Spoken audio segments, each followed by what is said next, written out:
be honest with us. What makes you a very effective receiver? I think for I guess my strengths are I'm a little bit bigger than most receivers in this league, I guess. I'm more physical. I think I pride myself in being a physical receiver. The Paladins' offensive attack doesn't get a whole lot better than two-time All-American Ryan Miller. Yeah, I mean, have you ever seen a unicorn before? Because that's exactly what Ryan Miller is. Man, my brother, man, how are you doing? Let's just go ahead and kick off with that, man. How's it going? I'm doing good, man. Doing good, living life. Yeah, man. Like I just mentioned it not too long ago. You got your facial hair growing out, man. I've never seen this Ryan Miller before. I'm kind of like caveman right now, man. Like a hobo style, just growing it out. You know, it's a little patchy though. You can kind of see some spots right there, but you know, we're working with it. Look, man, I'm the same way when it comes to, for me, like when I grow facial hair, like it always grows in patches. It never comes in. Yeah. And like I've always wanted to have a beard, but I'm being a baby faced individual. I feel like that just suits me, and I feel like I would look completely weird with a beard. So yeah, I've never seen you with a beard, so like I think it would be weird for me too if I saw you with a beard. Like I don't think I would recognize you. Yeah, no, I mean like literally, like I don't know if it came with me losing weight, but for some reason, like now I can grow facial hair. In the past, I could not grow facial hair. Like when we were playing again, I could not grow it, but now I can. Yeah. It's weird. I mean, I couldn't either, and like still, like you see it just a little bit, but it's still like patchy, so I can't really grow a full beard yet. How long have you been trying but to we're working on it. I mean, I haven't shaved in probably over a month, like a month and a half. So you're doing better than me. Like I couldn't get to that point in a month. I just saying, I couldn't get to that point. But yeah, man. Yeah, man. So for everybody who doesn't know, played college football with Ryan. A year older than him. Had the pleasure to watch your career grow while I was there as an upperclassman, and now being removed from the game for 2 years now. Got to continue to watch you prosper. What, 3-time All-American? Yeah, 3-time All-American. You know, you took away in the leaderboards for a Furman record. I think you're a record holder if I'm not mistaken, correct? Or most receiving touchdowns. So and in a single season too. Most receiving touchdowns in a single season and all time. So basically, if you didn't know, Ryan Miller's that guy. He's just that guy that came out of Furman. All right, you know, Tennessee guy. Real down to earth guy. You know, I got a lot of love for you, man. You know, I love all my teammates. Absolutely, man. And you know, you guys. I love you too, man. It was a pleasure playing with you. Hey, man, like I always tell all the guys, even when I was in high school, if you know, guys are you younger than me, you guys give me a lot of pride and joy. Just being a part of y'all's journey. Man, absolutely. What you guys do, man, it is a beautiful feeling. But I want to just go ahead and jump into what we have cooking for today. I want to just talk about how's Tampa going, man? How's it feel to be down there in Florida? Man, I'll say one thing: it's hot. It is hot, and it's funny because you know you talk to the guys and you think it's hot right now. It's nothing. It's nothing compared to about what training camp's going to be like. Yeah, they said it. They said it's like 90, like 95, but like at nighttime too, it's still 90 degrees, even when the sun's not out. So that's how hot it gets down here. But man, I love it down here. It's a great city. I actually had my girlfriend come. She stayed for about a week and a half. Okay. You know, just going around, touring the city, finding different restaurants, things to do. So they got great food, great, you know, just a great community down here, and I love it so far. Yeah. So you got your own place now? You got an apartment? Well, no, I'm staying in the Residence Inn right now. They got all the rookies. They got all the rookies in like an extended stay type place. But once I make the team, then I'll get an apartment, move into an apartment by myself. So that's the plan right now. I love that. So tell me, what was off-season training like for you? Like, I guess that whole process, you know, you get that call, you know, of course, undrafted free agent. What exactly is that whole process like? I want to start with the off-season training part, and then I want to move to, you know, when you got that call. Yeah, so off-season training, you know, it started after my senior year. And you know, you're at that point you're trying to find like who's your agent going to be. And then after that, you're trying to pick like, okay, where do I want to train and stuff like that. Yeah. You know, I had a bunch of guys reach out to me. And ultimately it came down to this company called X3, and they had a place in Fort Myers and they had a place in Nashville. And I wanted to, you know, my mindset kind of going into it at first was like, man, I want to move far away. I want to go to Fort Myers. I want to train down there and like be focused and like be far away from home, not have any distractions, type like that. But then like, you know, kind of like my mindset switched a little bit, and I was thinking more like, oh, I want to be closer to home. Like I need to be closer to my family, like stuff like that. So I actually ended up going to train in Nashville um, for that, 2-month period, which was awesome because, Nashville is a great city. Yeah. Great city to be in. So I had a nice apartment there. Mm-hmm. Nashville's a great place to be. So I was happy I was there, closer to home. The training was, elite level stuff. Those guys, they knew what they were doing. I'm appreciative for everybody who worked at that place that coached me, fixing my techniques on everything. And then, yeah, I mean, you're there for 2 months, basically training and then kind of leading up to pro day. Mm-hmm. And, went to pro day, showed out, did the best I can, obviously. And then after that, it's just, you just start phone calls with teams and stuff like that. Start having Zoom meetings. Like, they're trying to figure out, they've already met you a little bit, but they're trying to like really figure out who you are and stuff.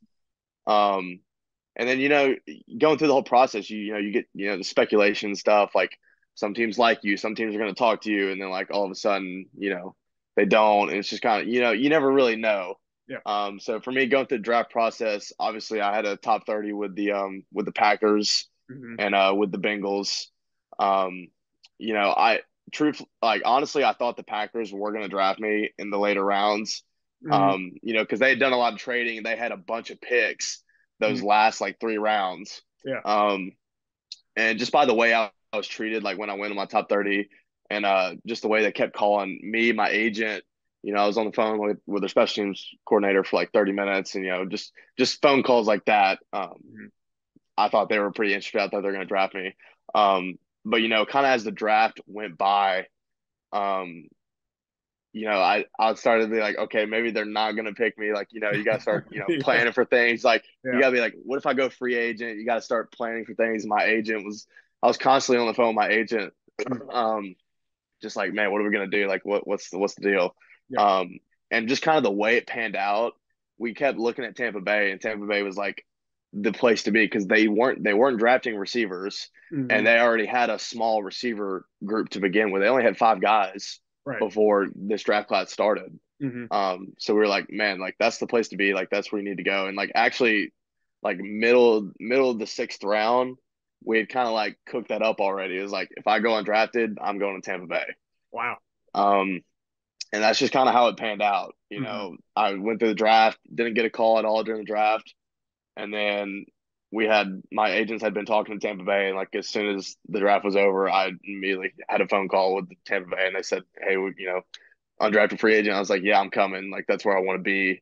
I think it's the best fit for me. My agent said it was the best fit for me. Yeah. Just by everything we looked at. And that was just kind of the process of it, man. And that's just kind of how it worked out. And obviously, obviously been down here in Tampa too. You have Braden Gilby, and Lex Capitano. So like coming down here in Tampa, I was like, man, I got a few buddies of mine that I know that I went to college with. Yeah. So like it was just kind of a win-win situation for me. I have family, friends, I have people to go to down here. I have a lot of connections down here, and I felt like this was like the best place for me. So. Yeah, if in a way it kind of felt like it was meant to happen for you to. Exactly. It was meant to happen, man. It was meant to happen. So I guess I find it interesting with that whole process. Is it kind of like, like picking a school out? Like if you're a high school kid again, all over again. It is. You got colleges that are interested, and you're like, all right, I'm gonna go here. It's exactly like that. It's exactly like that. And some of those top 30 visits are kind of like that. Like they'll bring you in, like they might draft you, they might not, but it's kind of also just like it's like taking an official visit at college. They want to take you around the facilities. They want to take you on a tour. They want you to meet the coaching staff, all that stuff. Just so like if you did go undrafted, like you would want to pick them because they got nice facilities, good coaching staff, all that good stuff. But man, I lost my train of thought. Where was I going with that? What you ask me again? I mean, no, you're just telling me about that whole process. Like it's kind of like taking an official visit. Yeah. Sorting everything out. Yeah, just like sorting everything out. It's exactly like college. Like you're in high school, like you're looking to go to a certain college. Basically, what the same thing is if you're an undrafted free agent. Like if you're an undrafted free agent, you get to pick. Yeah. Like where you want to go, basically. That's pretty unique to have that. It's some pros and cons of being drafted. It is. Yeah. And I feel like, if you're one of those guys, and honestly, I can't speak for guys that, were, fifth, sixth, seventh round pick or day 3 picks. I can't speak for Yeah. the type of guys, obviously. I'm not that type of athlete anymore. I'm not that type of guy where I'm playing Yeah. and whatnot. But I mean, if I was in their shoes, and like I said, I mean, it's pretty unique to have that, ability to be able to pick and choose where you want to go. And Yeah, at that absolutely. point, it's just kind of God given where you just got to ball out, you got to do your own thing, and you got to Exactly. you got to make the roster. So I mean, I feel like it's a unique opportunity because you got 32 teams that you can pick to just try out at and just figure out if you're going to. I mean, honestly, I mean, not every team's gonna like you, but it takes one team. And for like I probably had like 10 teams maybe that wanted to sign me as undrafted free agent. Yeah. And you just kind of pick your poison from there. And I felt like me and my agents felt like Tampa Bay was the best spot for me to go, to where I could go and compete for a starting position, not a starting position, but a roster spot. So hey, look, you got to be better than the 53rd guy. That's all you got to do. Exactly, man. Exactly. That's awesome. So when you're looking back at your college career and everything, and you finally get to this point now, you're NFL, you're a professional football player. Yeah. Did you ever envision like things working out the way they did as a freshman in college? Like you pick Furman, FCS school, small Division I school. Do you ever think that this is where Ryan Miller will actually end up being a Tampa Bay Buccaneer in June 11th of 2023? Yeah.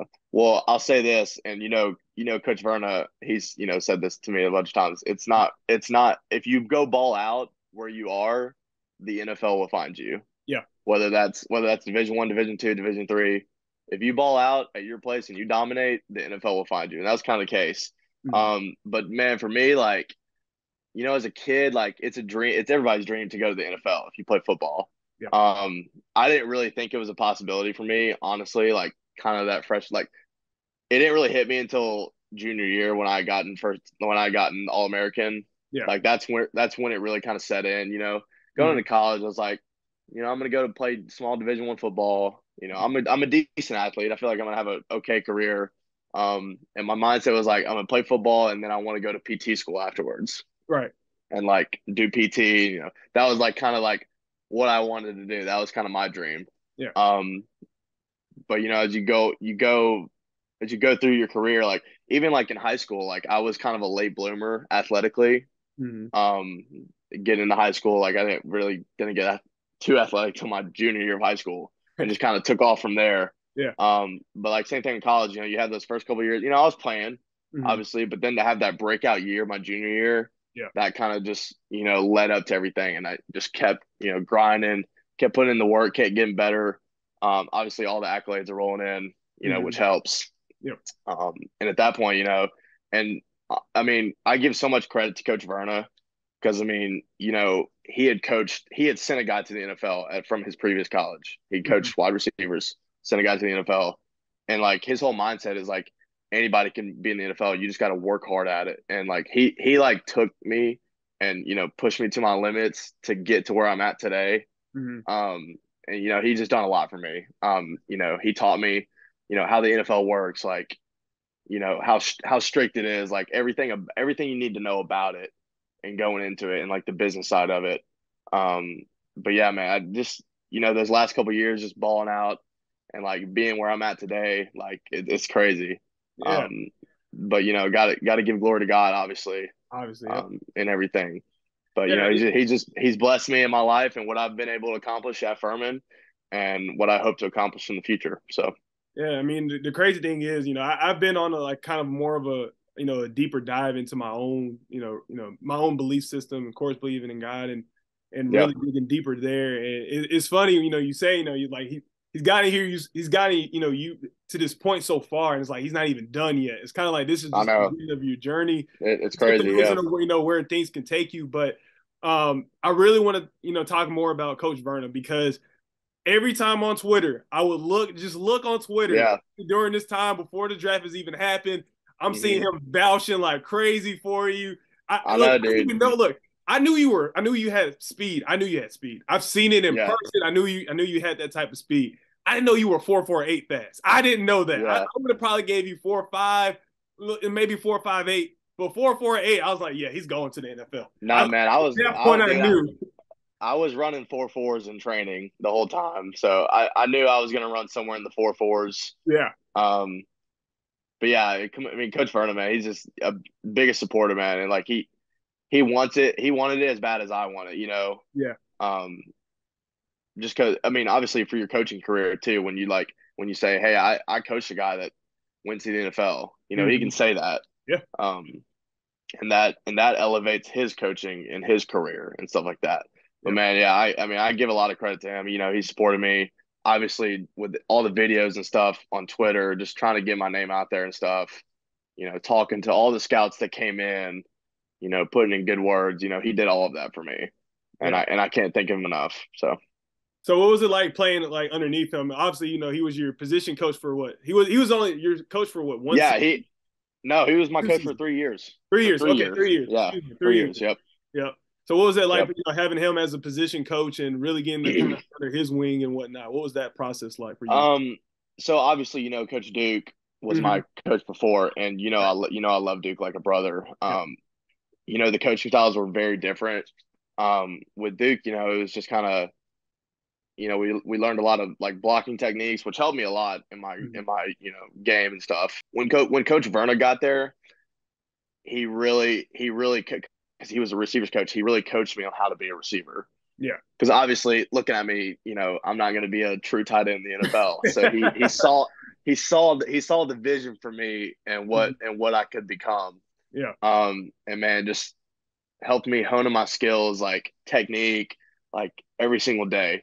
You know, catching balls after practice, working on, you know, steps, footwork, all that stuff. You know, he came in and taught me all that. And it kind of helped me grow into like the athlete and the receiver that I am today. You know, because without that, like, I don't think I'd be where I'm at. Right. But just like, I mean, just going like the details of everything, like learning how to be a better route runner, you know, catching balls and stuff like that, which kind of helped me like get to where I'm at, like, which helped me like, you know, producing games, like stuff like that, and just making it like trying to like even to get the opportunity to be in the NFL. Like he's helped me be a better receiver and to be where I'm at in that position. So yeah, no doubt. And throughout your, you know, those 3 years you were there, then you have Coach Quarles who was there. Leading up to your last season, and then he got the job at ETSU, and then Coach Roper comes from Holy Cross, brings in a new offensive philosophy, and I want to talk more about that because obviously when you look at the numbers that you had over 700 yards received. I think it was 762 or 765, somewhere in that range. Yeah, you had like 22 receiving touchdowns. By far your best season statistically. Yeah. You know, were you used differently in that scheme in terms of how, you know, you were used maybe a little bit more as a receiver instead of just a traditional end? Just talk about how that also kind of helped you get to where you are in terms of using you more as about what you're going to be at in the NFL is more as a slot guy versus a tight end. Yeah. So I'll say this. You know, with Coach Quarles, our offense, we did a lot of things. Yeah. And you know, obviously Coach Roper came in. You know, we kind of condensed the offense a little bit, but it was effective. And I'm not throwing shade to Coach Quarles or anything, but just like the mentality Coach Roper had coming in was completely different. Like, saw the game this year against Clemson. Yeah. Coach Roper. Just stop. He don't care, bro. He does not care. I mean, he was like, we're gonna run our offense to win. Yeah. Like I'm not playing conservative. Like we're gonna run our offense the same offense we ran against North Greenville. Like it's the same mindset, same mentality with him, and that's what, you know, elevated us when he came in. You know, he just had that attitude about everything. Obviously the offensive scheme was great too, and obviously having Tyler Huff too was just phenomenal. I mean, the dude, I could talk about Tyler Huff for an hour. Dude is a baller. But those two guys just kind of elevated our offense into what it became. But yeah, for me, you know, I felt like my role switched a little bit. You know, we had Parks come in as a true tight end. So we kind of played more that we played a lot of 12, you know, two tight end where he's, you know, the true tight end said I'm in the slot. But I think I had like maybe almost like 60% of my snaps were from the slot from this past year. Yep. So I definitely played more of that role this past year, getting the ball more, running more routes, that type of stuff. Yeah.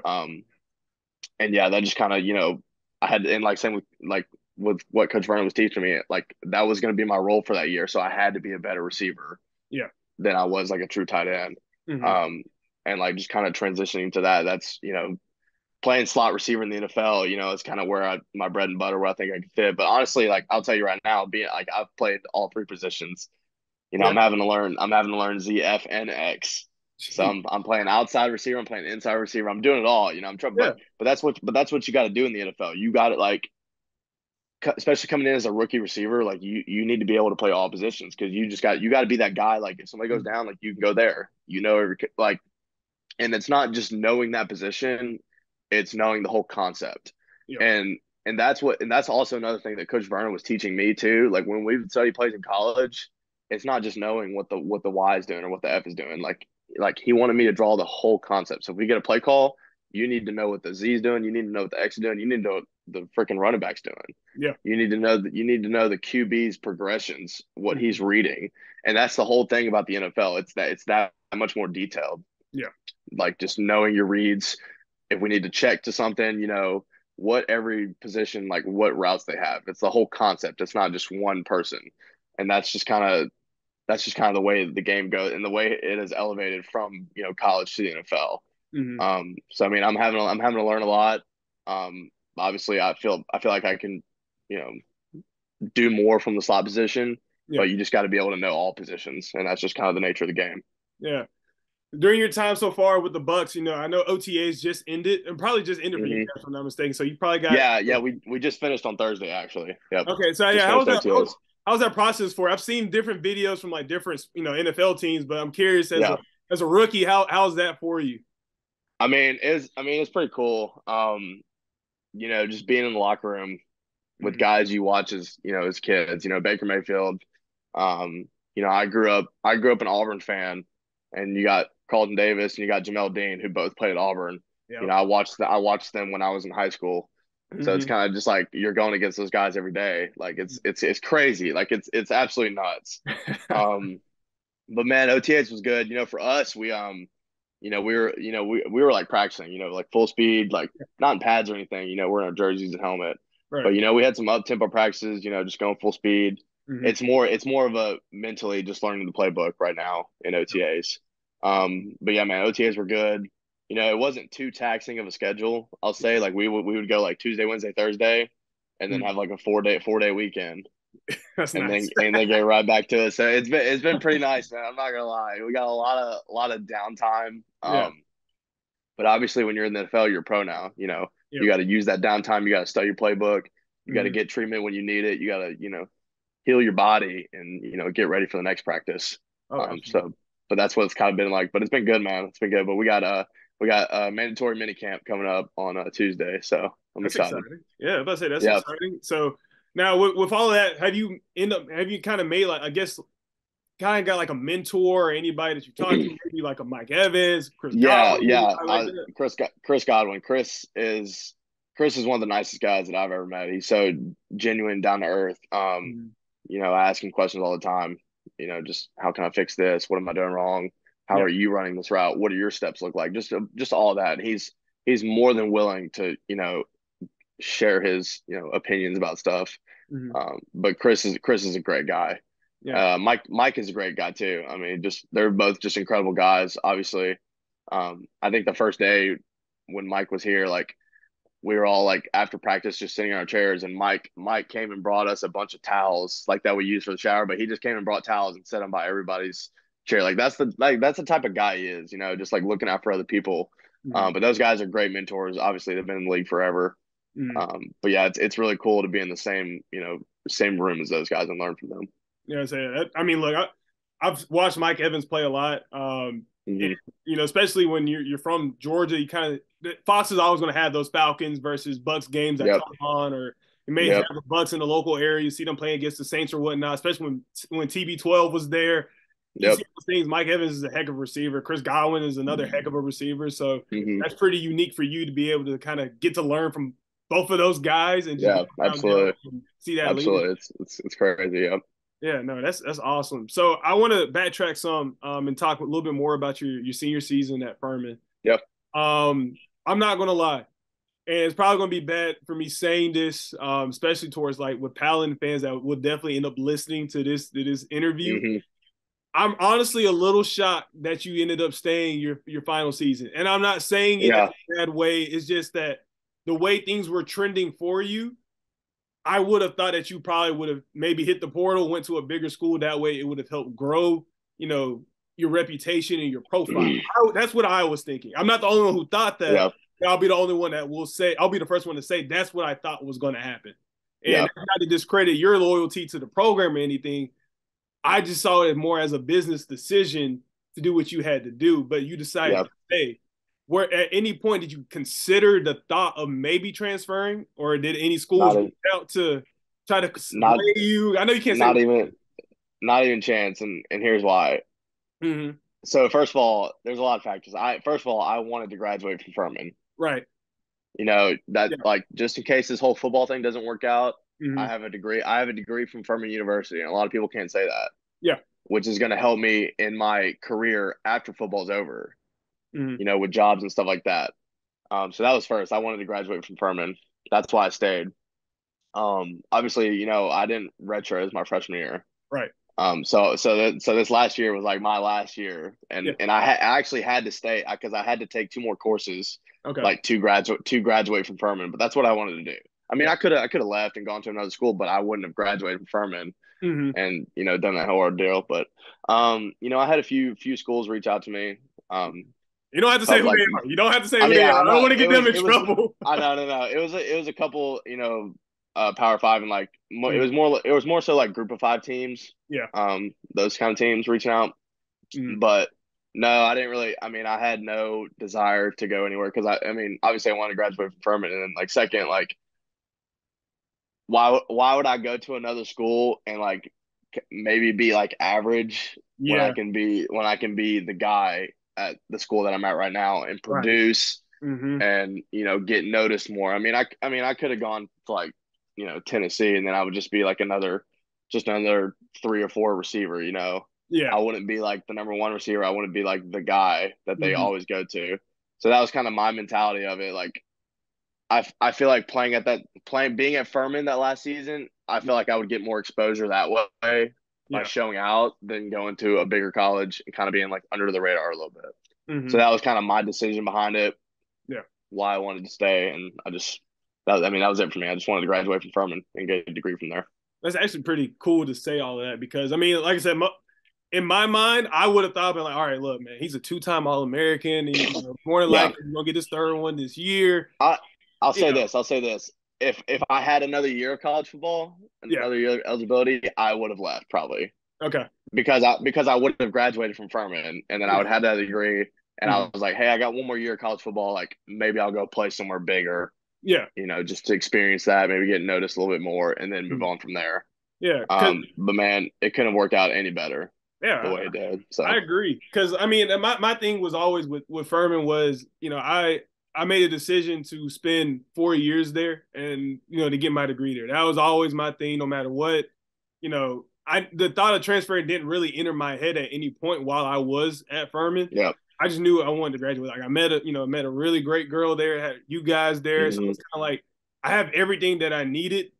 At university, it was like, why, leave it behind where this was everything that I needed right here. So I was always curious because there's been times where I'm wondering, I'm like, wow, I wonder had he left, did he ever think about leaving? Did he consider it? Because you never even put a post out saying like, yeah, I'm gonna hit the portal, just see what's out there. You just never crossed my mind. Never crossed my mind. That's actually like when Coach Hendricks came to me after senior year, and he was like, "Are you coming back for a 5th year?" And I was like, "There's no doubt in my mind, Coach." Wow. I was just like, I want to be here for my 5th year, my last year. Like this is where I want to be. And look how it turned out. We had Coach Roper come in. Yeah. We had T Huff come in. I mean, like we had the best year that we've had since I've been there. Yeah. Or in a long time. We had the best team since what, like 2005 or something like that. Yeah, by far. I mean, it was an incredible year. But yeah, man, that's all I can really say about it. Yeah, man. I mean, looking back at that year, I'm glad you mentioned it. every game was really exciting to watch. There was one game. There was one game, and you probably know what game I'm about to talk about, where things were. It was trending in the right direction, and then one call just completely like that, just everything just hit the fan. Man, I hate talking about this game. I know you do, but we got to talk about it because I've been curious. I on hate talking players' about perspective. it. I got to talk. Oh man, from a player's perspective, because I'm not there anymore, so I don't know what it's like on the sideline. Yeah. So on the sideline, at what point, I guess like throughout the game, you're just kind of like, man, that was it really just that call that just set everything back, or like on the sideline? Because it's hard to, it's hard to visualize bouncing back. Let me go back. Obviously, we didn't have T Huff that game because he had gotten hurt the year before or the game before. Mm-hmm. But Jace, he had plenty of experience. He's played in multiple games for us. We knew we could go into that game winning with him at quarterback. Right. There was no doubt about that. But going back to that call, man. I mean, God, we were up 10-0, and if that call goes our way and we get the ball right there, we go up 17-0, whole different ball game. Yep. But that was the first. I mean, you could say the same. That's the first I've ever seen where they reviewed a reviewed call. Yeah. I've never heard of that ever in college football. Yeah. How can you review something, overturn it, and then go back and review that and then overturn it? That's never happened before ever in college football. Yeah. But yeah, it was pretty crazy. That obviously, that's what kind of set us up for the rest of the season. That was our mentality. We're not gonna feel sorry for ourselves. We're not gonna let one bad call predict the outcome of the game. But it did in that game for us though. Yeah, that was that point in the season. That was our learning moment.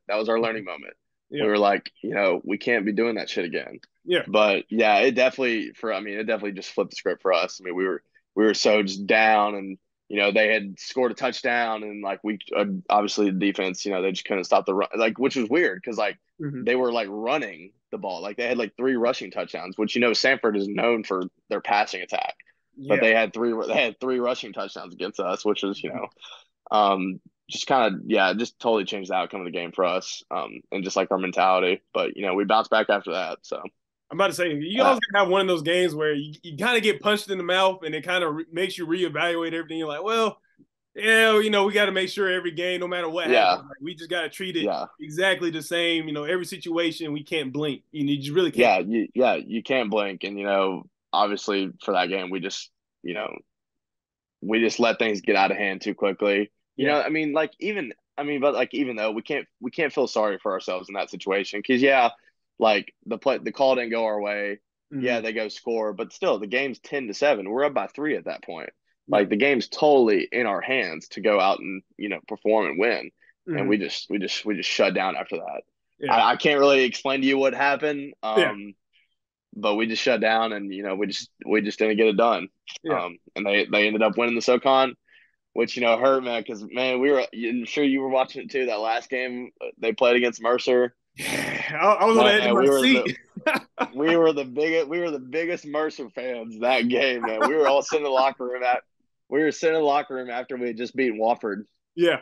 And we're like, man, we need Mercer to win this game. We'll share the title. And man, that game was close, but credit to them. They had a good season. So yeah.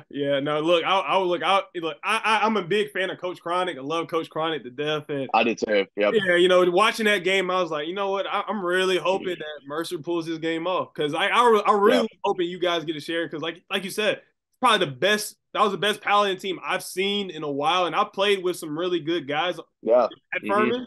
But by far, just talking about the scheme, the schematics of both sides of the ball, the intensity about playing that, the skill level too we had on both sides of the ball too was the best that we've had. Yeah, elevated. I mean, I was excited. I was really excited for Furman football this past year. I've always been excited, but this time, as a fan now, man, it was through the roof. But leaving football behind a little bit here, I want to talk a little bit about something I've seen on TikTok, lately with Noah Henderson. You were a part of his mental health art pieces.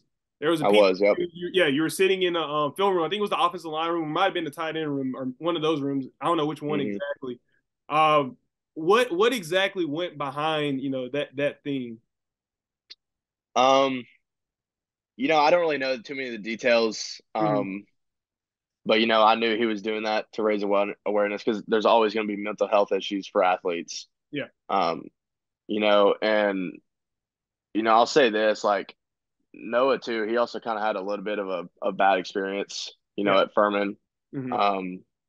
Obviously, he was a freshman at Charlotte. He played a lot of games as a freshman. Yeah. And then he kind of comes to Furman, as a receiver. Doesn't really get many chances. Like, kind of hurt a little bit, and then he's not getting the chances that he wants, so he moves to tight end. Yeah. Becomes my backup. Yeah. And it was hard, like being his friend, but like also like knowing that he's not getting to play like over me. Yeah. But even though I felt like he deserved, I felt like he deserved to be playing because he was an incredible athlete. Yeah. And I just kind of felt like his college career was wasted a little bit. But man, you look at him now and I'm so inspired by what he's doing. Like, he's just completely taking this art thing to the next level. Yeah. And just because his college football career didn't work out doesn't mean you can't succeed in life. Right. He's doing what he loves, and art is what he loves to do, and I'm so happy and proud of him for what he's doing. And I watch all of his TikToks, like I see all of his posts and like all that stuff. I keep up with him. And man, it's just amazing to see. But yeah, I mean, the mental health, like, we just need to constantly be raising awareness, for athletes, because it's tough. Like, you see it all over. You see the thing with Simone Biles, yeah, and just stuff like that. Like, it's tough being a student athlete, man. It's tough, especially at a place like Furman. It's very tough. Juggling school and football, man. It's one of the hardest things to do. But you just gotta have the right people that surround you to lift you up. You gotta have good coaches that you can talk to. You just need people in your life to bring you up, and that's what we need to be looking towards. So I agree. And then there's one other thing I want to talk to you about real quickly. You were a part of a fundraising event, if I'm not mistaken, down there in Tampa. With Lex, I think Lex had organized that whole event. Yeah. The National Tell me a little bit more about that. Day. Yeah. Oh man, that day was so fun. So it was the second annual. And Lex, he raises money for the high school that he went to. It's just kind of to raise money for to help with academics and stuff like that. Right. Man, it's like a barbecue competition. And it was a lot bigger this year than it was last year. So it was really fun to be out there, see all the tents set up, a bunch of people just drinking, smoking cigars, grilling out. It was an awesome time, but I was actually one of the judges. So Lex I was going anyways just to be there for support. But Lex texted me, he's like, "Yo, you want to judge?"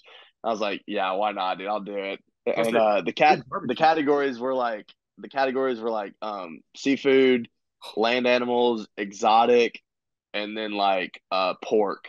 Ooh. And man, there was some really good stuff. I mean, I was eating anything from camel to stuffed squid, just absolutely. So I had kangaroo, bro. I ate some kangaroo. Yeah, kangaroo. Did it have you bouncing? Did it have you bouncing? Yeah, a little bit.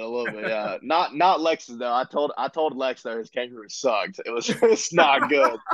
But somebody else made some really good kangaroo. But no, it was a great day, man. It was great to be out there and supporting Lex. Just seeing all of his family, seeing all the friends coming, just having a great day. There's nothing better than just being out there with a bunch of people, just drinking, grilling out, eating good food, just having a great time.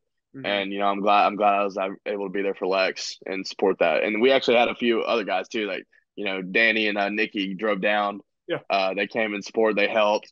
They helped more than I did. They got up at like 5 a.m. and started setting up and tents, and you got to get the meat on the grill at 5 a.m. because it takes hours to cook. But no, it was a good day, and I'm glad I was there. It was awesome. Yeah, man. So to close this out, is there any spot in Tampa Bay that you have really grown to like in terms of food? Tell me a little bit more about your trips around the area. Yeah, Man, there's a lot of great places. We got, Sparkman Wharf, which is like it's kind of like, you remember, I'm trying to think of, you remember Gather Yeah. in Greenville? It's kind of like one of those places. You got all the little restaurants around. Mhm. It's right on the bay. They got like a cool little like outdoor like brewery type thing going on. They got like a nice bowling alley called Pennsville. It's really cool. And then you got other places like we have trying to think, Armature Works, which is just like another like it's like one big building with like a bunch of restaurants in it. So those have been my two favorite places to go. Yeah. They just got a lot of options, stuff like that. Rooftop bars. So it's really cool. But man, Tampa's got a lot, man. There's a lot to do here. Yeah, man. A I lot to believe do it. here. So, and I'm still learning. I'm still finding new things to do. So it's been fun. I believe it. I believe it. Well, shoot, man. Well, look, I appreciate you taking time out of your day. I know it feels Absolutely, good to man. relax, man, but it means a lot to me to talk to a guy like yourself who has been Absolutely. doing amazing throughout life, man. I'm super proud of you. I'm so happy for you. I'm praying that you stay healthy throughout Thank you, camp, man. I throughout appreciate the it. season, and hope you make the roster and everything, man. Yep. Because look, if I got to get a Ryan Miller jersey, I'm okay with that. Like I'll do All it. right, man. Hey, look, I'll do it. I have no You problem got with to, the Ryan man. Miller jersey. Yeah. I'll definitely, do that, man. But look, bro, I'm excited for you, man. I'm excited for Thank everything. you, man. I appreciate it. I So appreciate it. you're gonna do big It's, things, man. Thank you, man. I appreciate it. I'm glad to have you as a teammate and a brother for Hey, life. hey, we're connected for life, brother, man. Hey, Absolutely, dance forever, absolutely, man. dance forever. But Absolutely. Go Dens forever, man. yep, the go dance. But look, man, hey, look, I'm gonna let you get back to what you got going on in life, man. I'm gonna take care of this video, get this back out to the people, man. This is great. Absolutely. Thank you again, and man, looking forward to catching up with you and seeing where you are and with your journey and everything by the time the NFL season kicks off. Yep. Thanks for your time, Cole. Thank you for your time, man. Have a good one. Appreciate it, brother. See Yep. you. See ya.